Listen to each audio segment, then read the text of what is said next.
साहेब काय ऑब्जेक्शन होतं आणि आपण काय आर्ग्युमेंट केला?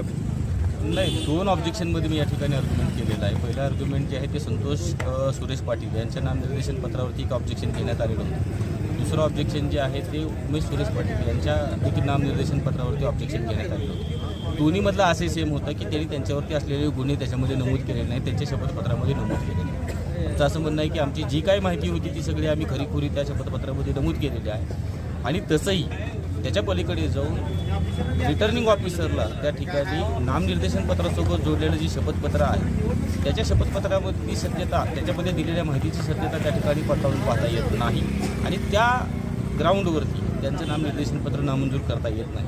सरतेशेवटी दोन्ही आर्ग्युमेंट त्या ठिकाणी झाल्या. आर्ग्युमेंट झाल्यानंतर आता त्या ठिकाणी निवडणूक निर्णय अधिकारी यांनी आम्हाला त्यांचा निर्णय कळवला. दोन्ही नामनिर्देशन पत्र जे आहे उमेश सुरेश पाटील साहेबांचं असेल आणि संतोष सुरेश पाटील साहेबांचं असेल, दोघांचं नामनिर्देशन पत्र त्या ठिकाणी वैध म्हणून त्यांनी त्या ठिकाणी घोषित केलेलं आहे. असं काही नाही, त्याचा काही विषय त्याच्यामध्ये येत नाही. आमच्यावरती जे गुन्हे त्या चौकटीमध्ये विचारलेल्या प्रश्नाचं उत्तर आम्ही खरं खुरं देऊन टाकलेलं आहे असं आमचं त्या ठिकाणी म्हणतो. त्यामुळं ते ग्राह्य धरलं गेलं सगळं आणि त्याची शहानिशा करून ते नामनिर्देशन पत्र स्वीकारलं गेलं आणि घेतलेला आक्षेप त्या ठिकाणी नामंजूर करण्यात.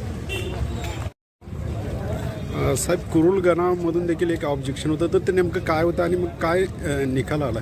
कुरुल गणामध्ये धनाजी माळी हे त्या ठिकाणी निवडणूक लढवतात राष्ट्रवादी काँग्रेस पार्टीच्या वतीने आणि त्यांच्यावरती आक्षेप घेण्यात आला की त्यांना 3 अपत्य आहे. परंतु 3 अपत्याच्या अनुषंगाने 3ऱ्या अपत्याच्या अनुषंगाने जो पुरावा त्यांनी निवडणूक निर्णय अधिकारी यांच्यापुढे आणलेला होता तो पुरावा त्या ठिकाणी योग्य नव्हता, तो आम्हाला मान्य नाही. त्यांच्या 3ऱ्या अपत्याची जी जन्मतारीख आहे ती कायद्यामध्ये बसते.